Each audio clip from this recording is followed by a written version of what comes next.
मेरे प्रिय भाइयों एवं बहनों, आप सबको मेरा नमस्कार। जैसे कि पिछले कई एपिसोड में मैंने आपको साधना में मददगार जो भी एलिमेंट्स है उसके बारे में चर्चा किए थे, जिसमें यम नियम एक बहुत बड़ा इम्पोर्टेंट फैक्टर है। जैसे कि आप लोग जानते हैं, ज़्यादातर जो योग गुरु हैं वो कहते हैं कि बैठ जाओ, ऐसे प्राणायाम कर लो, ये करो, मन ध्यान लग जाएगा, मन स्थिर हो जाएगा, मन को सुकून मिलेगा। ये जो मन को ध्यान लगाना और मन को एकाग्र करना, ये ऐसे नहीं होता है। सिर्फ बैठ के चुपचाप बैठना ही ध्यान नहीं होता है। ध्यान की क्रिया के लिए मन का संतुलन बहुत ज़रूरी है। सबसे पहले मन को जब तक आप संतुलन नहीं कर पाएंगे, आपकी ध्यान क्रियाएं नहीं होंगी, मन आपका भटकेगा ही। क्योंकि इसीलिए मन एक यंत्र से नियंत्रित होता है। जिस तरह से शरीर यंत्र से नियंत्रित होता है, उसी तरह से मन भी यंत्रों से नियंत्रित होता है। एक ये शरीर यंत्र है, इसके उपयंत्र हैं, जैसे उसी तरह से मन भी है, मन के भी उपयंत्र हैं। इसलिए यंत्र और उपयंत्र दोनों को अगर बढ़िया से आप चला लेंगे, ये शरीर भी मन भी बढ़िया से चलेगा। एक होता है मशीन, एक होता है सेल्फ ऑटोमेटेड मशीन। एक मशीन है, मशीन को चलाने के लिए एक ड्राइवर की ज़रूरत होती है। और है ऑटोमेटेड मशीन, जो अपने आप स्वतः वो चलते रहते हैं, इसको बोलते हैं ऑटोमेटेड मशीन। तो ये यम की जो बातें हमने कही थी आप सबको, कि यम का मतलब होता है कि यमयति जैसा यम, अर्थात दो चीज इसमें है। इसके लिए दो चीज चाहिए, आप है और आपका जगत है। आपका जो अंदरूनी सोच बहिर्जगत में किस तरह से प्रकट हो रहा है, आपका अंदर का सोच जगत में किस तरह से प्रकट हो रहा है, ये निर्भर करता है।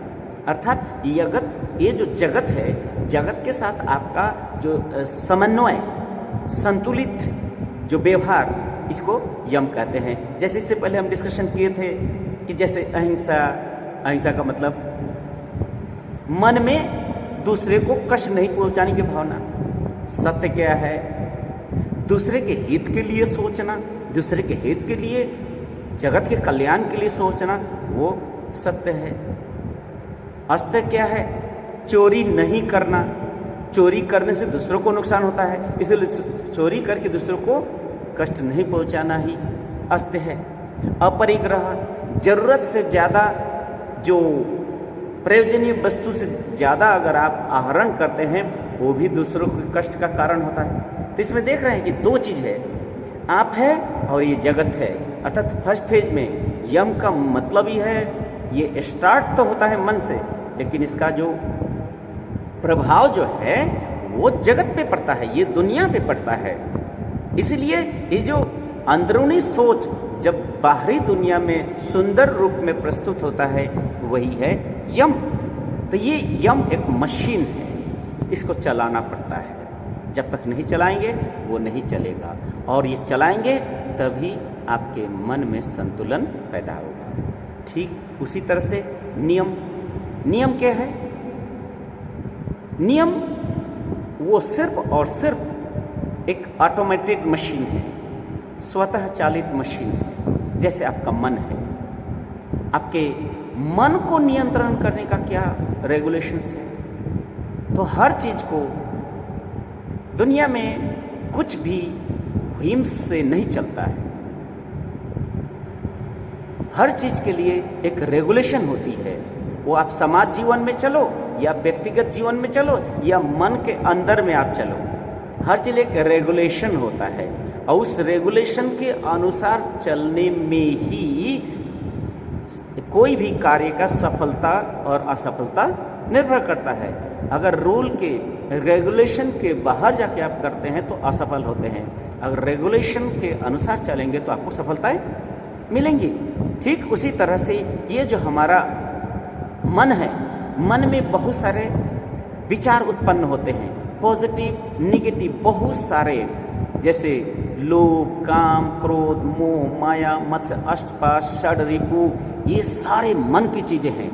अर्थात ये आपके मन को विक्षिप्त कर देता है, मन को आपके चंचल कर देता है और आप उसी विचारों में खोए रहते हैं, उसी विचारों से आप गाइडेड होते रहते हैं। जेलस से, ईर्ष्या से, द्वेष से, घृणा से जब आप ग्रसित होके आप चलते हैं तो उसके बाद बोलते हैं कि मैंने तो ध्यान किया, हमसे ध्यान बैठता ही नहीं है। तो वही इस समय ध्यान नहीं होगा क्योंकि आपका मन विघ्नित है, चंचल है, विक्षिप्त है। किसके कारण? आपके षड रिपु, अष्टपाश और वृत्तियों के प्रकोप से।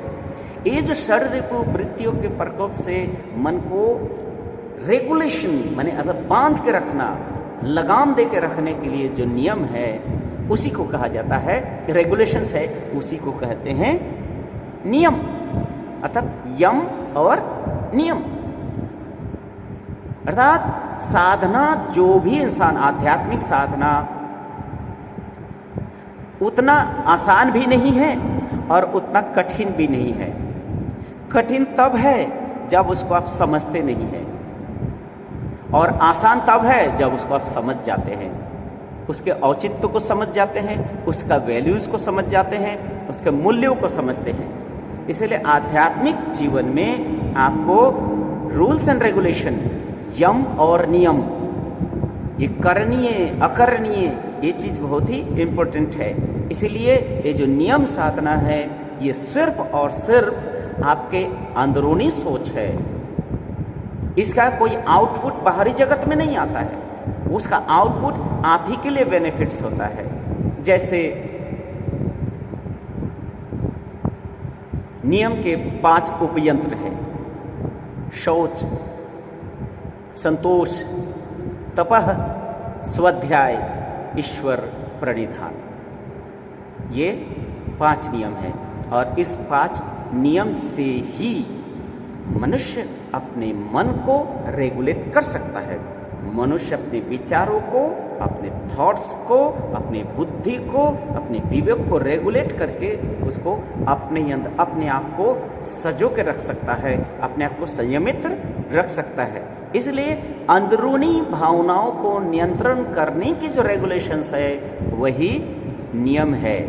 इसलिए नियम साधना भी साधना का एक अपरिहार्य, एक most important, most pre requisite factor है। इसलिए यम नियम के पालन किए बगैर अगर कोई सोचते कि मेरी साधना हो जाएगी, वो गलत फहमी में रहते हैं। इसलिए गलत फहमी से निकल के उन सबको इस नियमों को पालन करना होगा। ये नियम पालन करने से साधना होगी, साधना में प्रगति होगी, आध्यात्मिक जगत में लोग आगे बढ़ेंगे, मनुष्य की सार्वभौमिक उन्नति होगी। इसीलिए यम नियम साधना का, योग का पहला सोपान है। इसलिए बढ़िया से सोच समझ के उसको अभ्यास करने में ही फायदा है। धन्यवाद, नमस्कार। अगर मेरा वीडियो आप सबको अच्छा लगता हो तो प्लीज़ मेरा यूट्यूब चैनल को ज़रूर आप सब्सक्राइब करेंगे।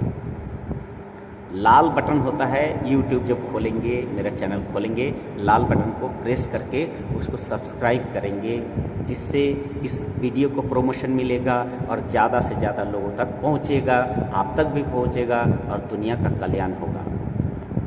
ओम शांति।